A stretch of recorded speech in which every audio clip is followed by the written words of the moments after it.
In the heart of West Africa, a quiet rebellion is raging, and at the center of it all is a young soldier with revolution in his voice and Thomas Sankara in his blood.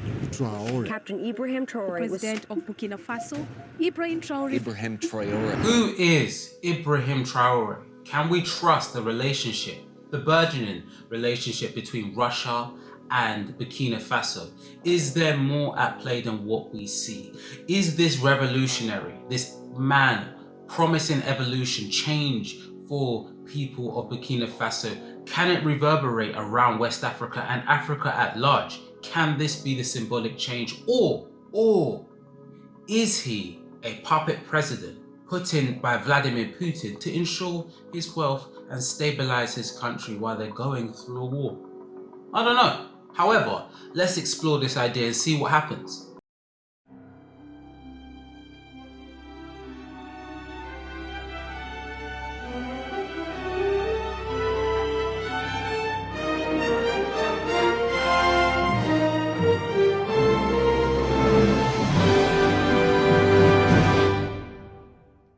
Okay guys, before we get into the episode and deep dive this situation, I'm going to need you to do me one massive favor, and that's please like, comment, share and subscribe this channel. In order for it to grow and for me to get higher up the algorithm, I will need your support. I will need your subscriptions. I will need you to put comments in. I need your interactions, please, in order for the channel to grow. It just needs you guys, as simple as that. And all you have to do is hit that subscription button, and hit the notification bell. And if you're feeling fun and you really are enjoying my content, go into the description and hit my socials, follow them. I have much more outrageous opinions, allegedly, on social media, more quicker takes, things that you can engage with more regularly. So, without further ado, let's please get into the episode. In just months, he did what few African leaders have dared to try: expelled the French military, tore up military agreements, cut ties with Western financiers,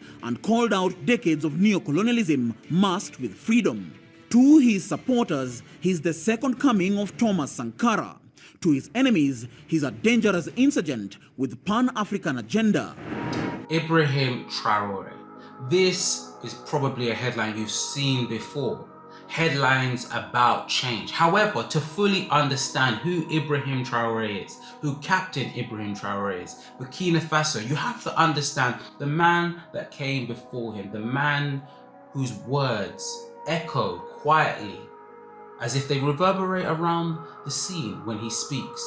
Thomas Sankara. Notre pays produit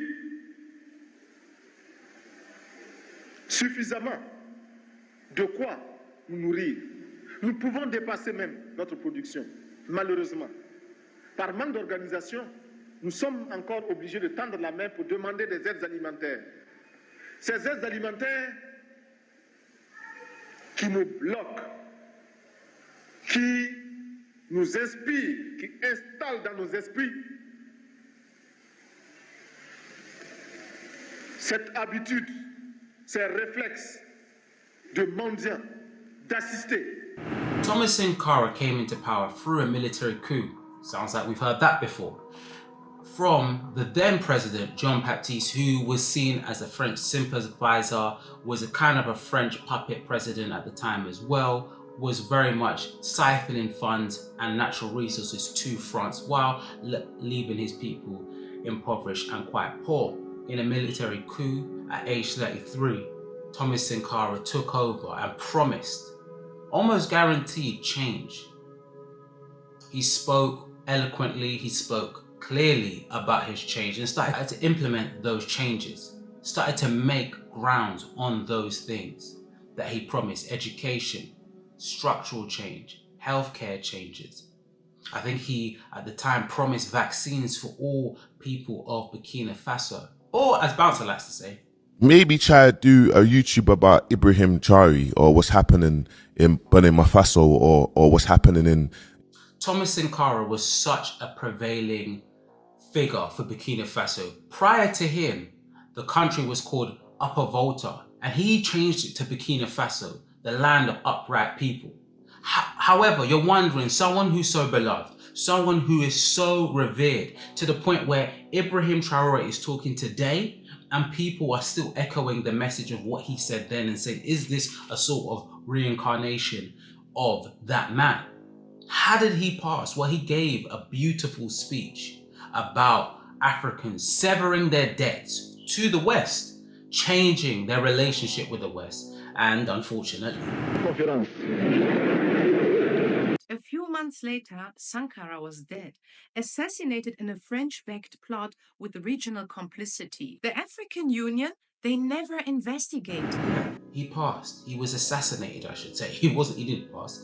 Well, he did pass, but he was assassinated. I'm fixating on that. But anyway, the French deny that they had any involvement. However, many investigations say and state that it was sponsored by the French. It was due to his severing of the relationship, wanting to change the relationship between the French and Burkina Faso, no longer wanting to be just a resource state for them and wanted to have their own independent self-determination for the country. However, there were people on the ground who didn't like his words, didn't like the change, and didn't like the fact that things were going to be a lot less comfortable for them. Notre conférence adopte la nécessité de dire clairement que nous ne pouvons pas payer la dette. Non pas dans un esprit belliqueux, belliciste. Ceci pour éviter que nous n'allions individuellement nous faire assassiner. Si le Burkina Faso tout seul refuse de payer la dette, je ne serai pas là à la prochaine conférence. He was highly regarded by the other anti-imperials of the time, such as Cuba's Fidel Castro, Libya's Muammar al-Gaddafi, Mozambique's Samora Machel, and Ghana's Jerry John Rawlings. But his tone and policies also won him enemies. Burkina Faso's elite were dissatisfied with Sankara's tight control of public funds and the damage that his policies had on their alliances with the West, and what they saw as an increasingly authoritarian style. However, that brings us to today, modern age, where many French African countries sit. And that's a series of presidents that are French sympathizers, Western sympathizers, and don't do quite enough for their own country. Sometimes they speak the right verbiage, sometimes they don't even bother. Nigerians have lived under this Buhari administration for 8 years now, almost 8 years. Some would say this 8 years has come with a lot of pain and a lot of suffering. You are coming from the same perspective as President Mohamed Buhari, and you're members of the same political party. You helped bring him in to office nearly 8 years ago. What are you going to do different? Why should Nigerians be voting for you? Because I'm different. I am Bola Ahmed Tinubu. However, these states leave the people feeling isolated, desperate for change, and there's been a loud cry that the cries of the African people is so different to the people, to the African unions and the African leaders. The African Union sided with the collapsing elite, not with the frustrated youth or communities facing jihadist attacks, poor governance and dependency. Sadly, this isn't new, fam. Every time a leader challenges the colonial order, the African Union acts like a referee for the West. And that leaves a state where Ibrahim Traoré was able to come into power. Africa, this continent that has suffered so much and continues to suffer because of the imperialists. These imperialists have only one cliché in mind. Africa is the empire of slaves. That's how they see Africa. To them, Africans belong to them. Our lands belong to them. Our subsoils belong to them. They have never been able to change their mindset until today. Deplorable, but how do they proceed? Unfortunately, it has been since the 1960s when these sham independences were given to Africa. They have merely placed local lackeys at the head, according to them, of their sub-prefecture to be able to continue supplying them.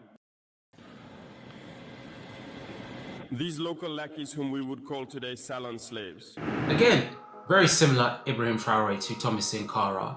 He himself came into power through a military coup, which was birthed this time out of poor handling of jihadist extremists who had killed 27 people during a military convoy in, I believe, the 26th of September, regaining power and taking over the country on the 30th of September, which then led to him declaring, and this is in the year 2022, sorry, just to be clear, which then led to him declaring by 2024 he will do a fair and open democratic election, which he kind of walked back, which is a bit of a flag, if I'm being honest with you, saying that Africa cannot have democracy. Democracy doesn't work in Africa. Maybe a genuine attempt, realizing it's not something that's possible, or maybe something more sinister. Worse than you said, Amy, he didn't just accuse Captain Ibrahim of stealing Burkina Faso's gold.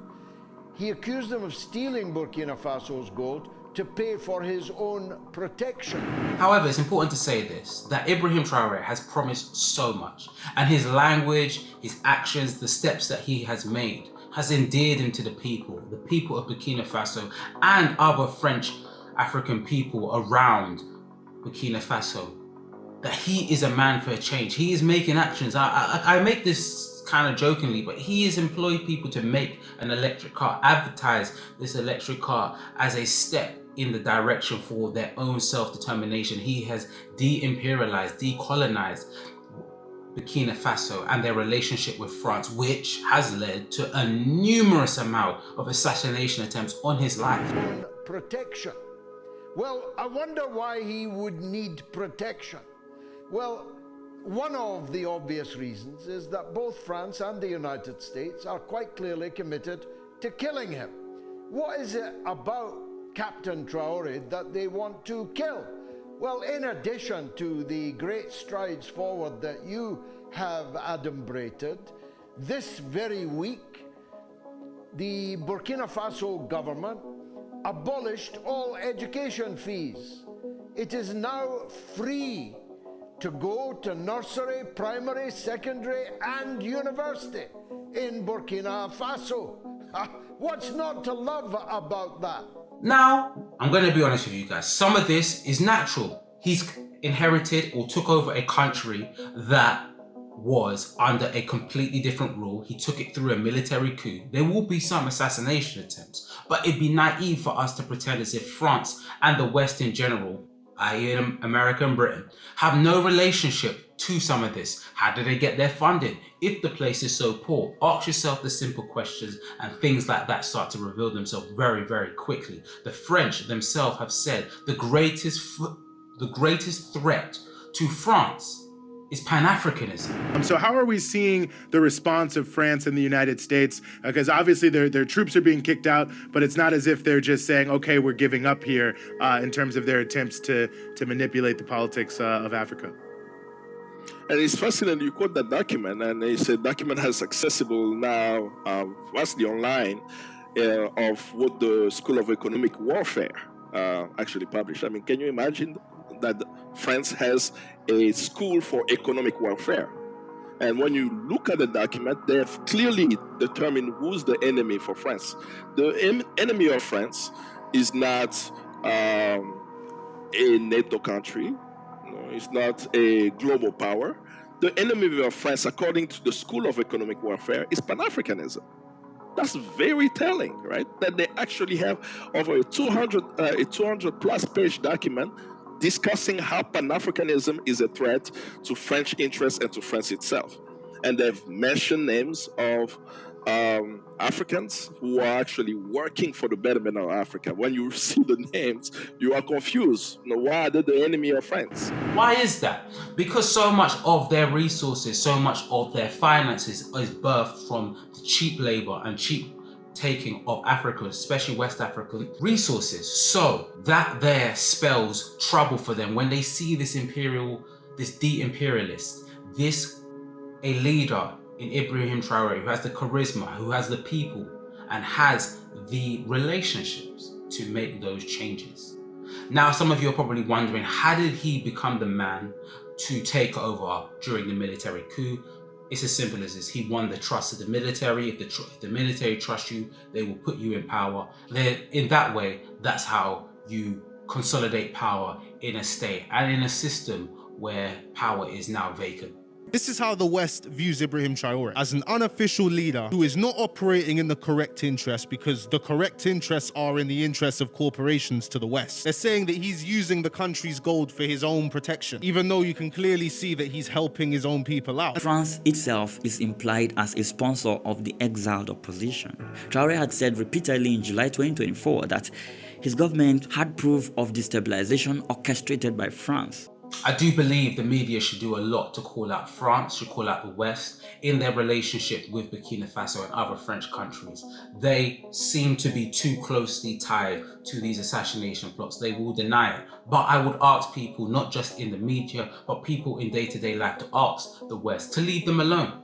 They are not a threat. They are trying to dispose of some of their greatest issues, which is jihadist terrorists, one of which is closely related to ISIS, the other is closely related to Al-Qaeda.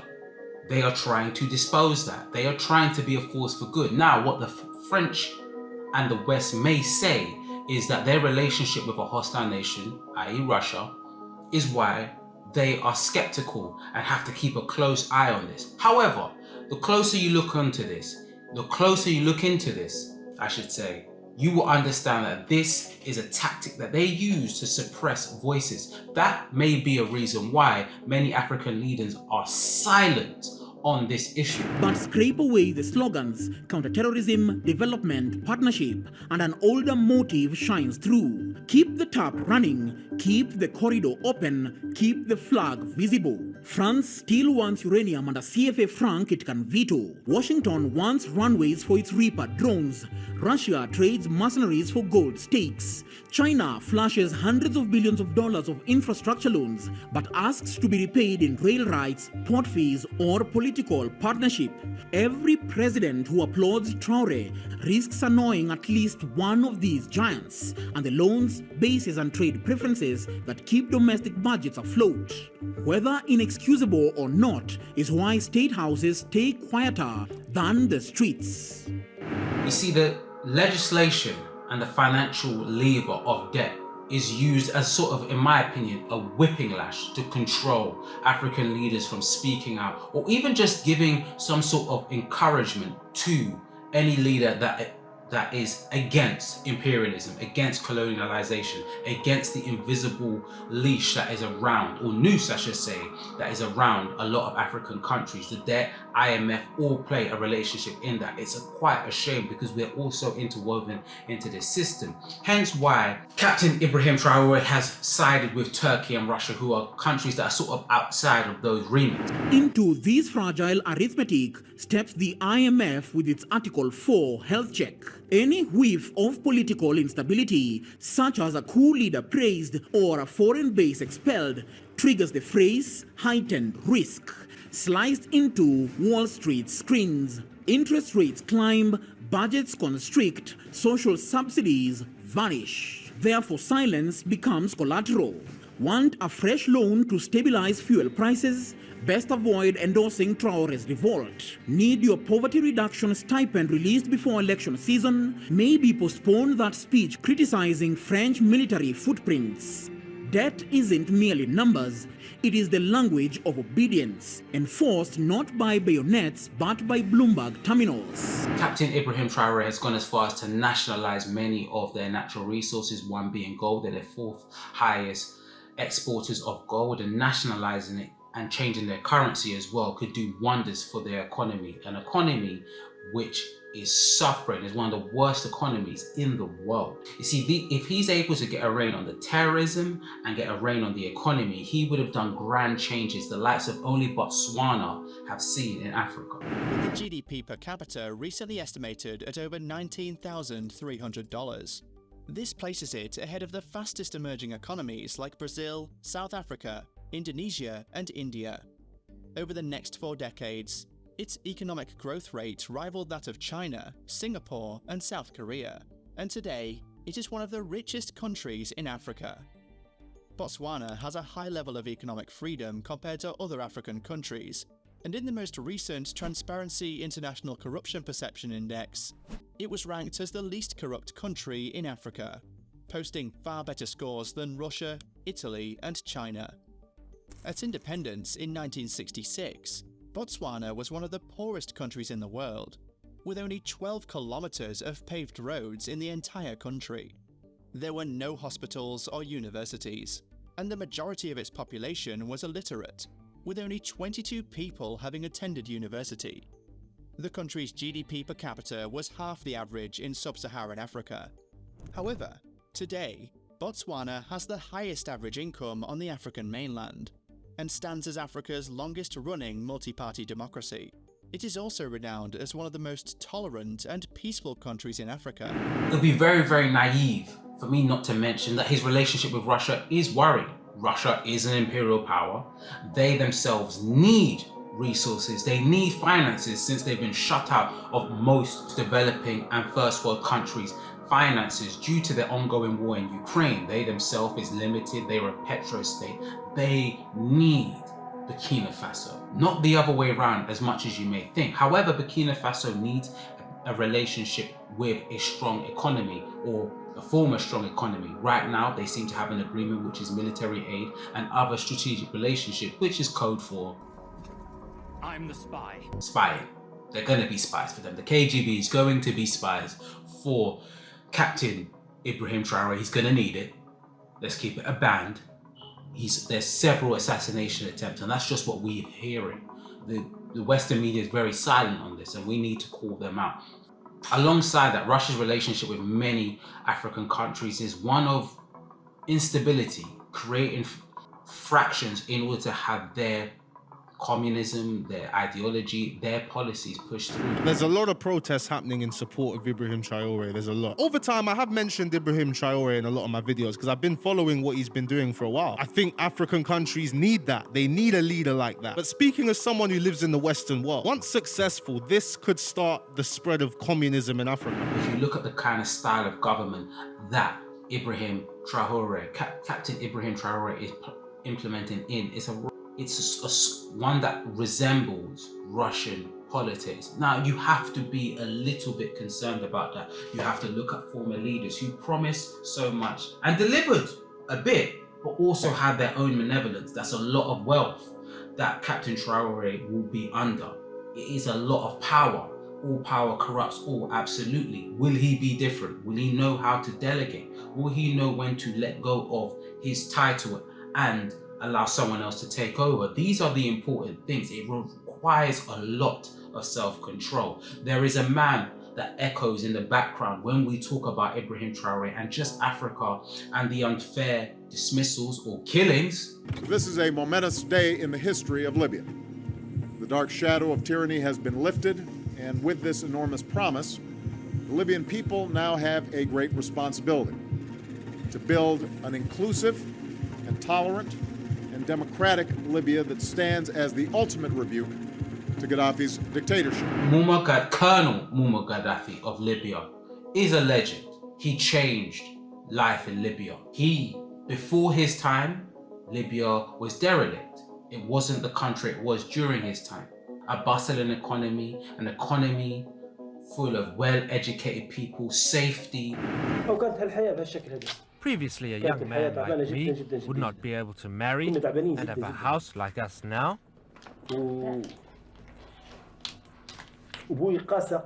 Life was so difficult.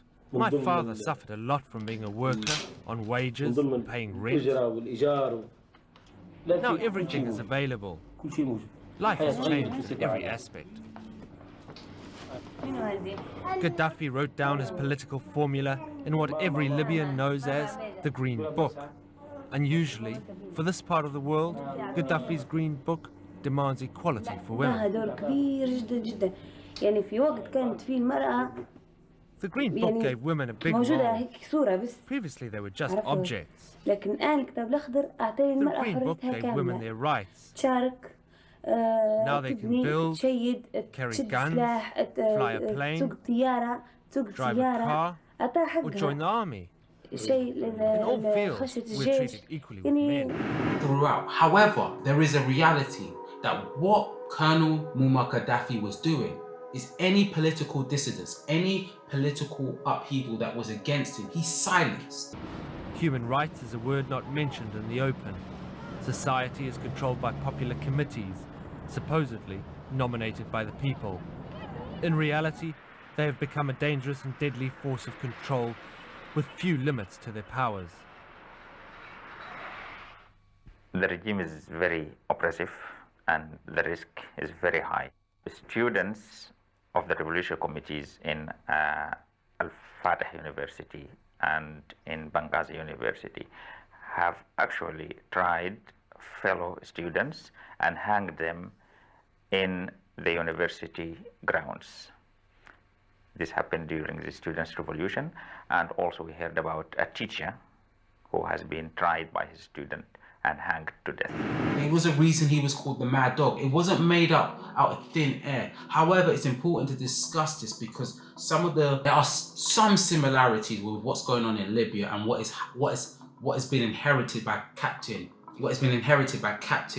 Ibrahim Traoré is that countries that have a lot of instability, that have jihadists, that have internal conflict need strong-arm dictators. They need strong-arm presidents. It's sort of like a head teacher taking over a school that failed its Ofsted. You need to have grand changes. You need to bring the whip out. You need to have, unfortunately, a lot of exclusions for those schools to eventually turn the corner and do well. It's no different really when it comes to governance of a country. So sometimes you may hear things about Ibrahim Traoré and his tactics that might make you uncomfortable, but understand that's kind of the steps it needs to take in order to go forward. Perhaps he will do something new, perhaps, but it's a complex relationship, power, control, and pushing a country beyond its bounds. But also, another thing that's important to mention about Muammar Gaddafi, before he died, unfairly, because he was trying to push away from the American way, and he spoke very similar about de-imperializing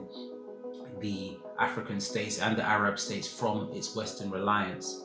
It led to his death, it led to his assassination. All that being said, is that Muammar Gaddafi died one of the richest men ever to live. Government officials are still trying to figure out exactly how rich the Libyan leader and his family are. But one intelligence source told CBS News their wealth is estimated to be in excess of $20 billion. With all of those revenues flowing through the national government, through the Treasury, it's pretty easy to tap those revenues for various purposes. Confidential diplomatic cables unearthed by WikiLeaks underscore that estimate. In this January 2010 State Department cable written by current Ambassador Gene Kretz, he states Gaddafi's regime controls $32 billion in liquid assets around the world. The cables portray Gaddafi as understated with his wealth in Libya, while his 8 children spend lavishly overseas. Exotic hunting trips, a luxury home in one of London's richest neighborhoods. And New Year's Eve parties like this one in 2009 on St. Bart's featuring superstar entertainer Beyonce. You don't get that rich to the point where you're trying to buy Manchester United without being very, very greedy. And some of that wealth would have been taken from the people. So you also have to see the wealth of the everyday people. Now, I've said all that criticism of Muammar Gaddafi. Listen, Libya is in a state and it's far worse. And what was taken from it, and with Muammar Gaddafi being taken the way he was, the siphoning of power, it left it in a state where modern day slavery happens. They sell Africans over there. In Libya, they sell men. Even 15-year-old Libyans are there in a car, they're armed. They'll come and kidnap you, and they'll sell you for $70 to $150. And then others will resell you. As soon as you arrive in Libya, the first thing that happens is that you are taken away and sold. Our black brothers from West Africa, wherever you are from, a Malian, a Senegalese, or any other nationality from the West, even an Ivorian, you are sold. And for what? $700. Here is where everything falls apart. The moment Gaddafi is gone, Libya has no central government, no institutions, no army, just a bunch of militias with weapons. And soon, they start fighting for power, for land, for oil. In the weeks following Gaddafi's fall, Libya's interim authorities, the National Transitional Council, took power amid great optimism. Oil exports, which had halted during the war, resumed. NATO countries and the UN recognized the new leadership. However, beneath the hopeful surface, warning signs appeared almost immediately. The way NATO executed this intervention meant no peacekeeping force was deployed, and the rebels who fought Gaddafi did not disarm. Dozens of militias controlled different patches of territory, including the capital. Many arms depots had been looted. The new authorities had little control over the countless fighters energized by victory. In October 2011, as celebratory gunfire faded, reports emerged of score settling and human rights abuses. For example, reprisals against suspected pro-Gaddafi loyalists and sub-Saharan African migrant workers, many of whom were accused of being mercenaries. Over the next few years, Libya becomes a battlefield. Two rival governments emerge. Then ISIS shows up. Then foreign mercenaries. Russia, Turkey, the UAE, Egypt, everyone starts picking sides. And suddenly, Libya isn't just a failed state. It's a full-blown war zone. Now, why I bring that up is that this can go one of two ways. It could go the way Botswana has gone, which has evolutionized their economy. Or it could go down the way of Gaddafi, where he was a good leader with many flaws, like them all. Captain Ibrahim Traoré is at a crossroads, and we are at a crossroads to just watch. We should call out the West, because I don't believe having a strong African nation will make the West supremely weaker, but at the risk of their percentage and cheaper natural resources, they will try to stranglehold them and put out propaganda out there. Hence why I said what I said about strong-arm dictators. He may be different. They will put out propaganda out there, but he is at a crossroads where he can choose his path. His relationship with Russia is very necessary. It's important. However, it is a strategic one for both of them. They need each other as much as one another, really and truly. It's a chess piece. It's important. This cannot be done alone. A country that is totally isolationist will be and will fall very quickly. You've seen it in North Korea. It will just leave the people impoverished. Initially said, oh, give us your land, give us your freedom. We are gonna provide free health insurance, right? For education, free housing, free of everything. You don't have to worry about anything. The state is gonna be taking care of everything. But after Soviet Union collapsed, North Korea came this ideology called the self-reliance. So you're relying on yourself. But you can't farm. No, you don't have land. How do you farm? You don't have freedom. There's no free market. If my father was sent to prison camp because he sold metals, he sold metals, right? Yeah. Initially he sold like rice, dried fish, clocks, and trading is illegal. It's not like he was selling weapons or drugs. Talks of GDP, how nice the roads are, should never ignore the factor of the two problems that are in Burkina Faso. Are the jihadists quelled and removed? Are the people's standards growing? Things he's promised, education, healthcare, self-empowerment, nationalization. However, nationalization does mean the finances are in the government's hand. Let's watch how powerful and rich he becomes. Right now, he's wearing his army stuff. It's very good marketing, but we have to watch where this goes. I wouldn't say this if African leaders haven't abused us before, haven't taken advantage of sweet words to garner trust and siphon power for themselves, siphon power and wealth. Gaddafi is an example of both, sadly. Botswana is an example of something slightly different. It's important as I end this episode to say that he is a man with the right message and making the right forward steps. We have to watch, but call out the media. You have done nothing, the media. You have not spoke up enough about that, and that's all media outlets. When I was trying to read for this situation in Botswana and understand it more in depth, Al Jazeera was failing me. Al Jazeera, and they're pretty unbiased. To be fair, BBC Africa have some videos out there, but there is not enough call out from the media about what France are doing. Why are France in relationship with that? Again, you've seen the clips here. If any African country sided with them, they risk increased interest rate, increased debt repayments. That's the same thing. But they risk the stability of their own nations, but you can't call out when your French partners are going mad for the sake of people in Burkina Faso, or as Bouncer likes to say, Burkina Faso even. We pray and we hope to see this evolve into what we are first seeing. However, I ask for a little bit of skepticism because we've seen stories not quite play out the way that we want them. However, It's a right start with the right message, with the right first forward steps. But that relationship with Russia is one to keep an eye on. However, it is a necessary one. We shall wait, we shall see. Thanks for exploring. If there's anything that you liked or disliked, put into the comments. Hit that notification bell. Hit my links in the description. And also, what is underneath my nose? I'm out. Story is like Nelson Mandela in 2025. Pay attention. This has been going crazy on TikTok. Like, and I didn't even know that a country called Burkina Faso even existed.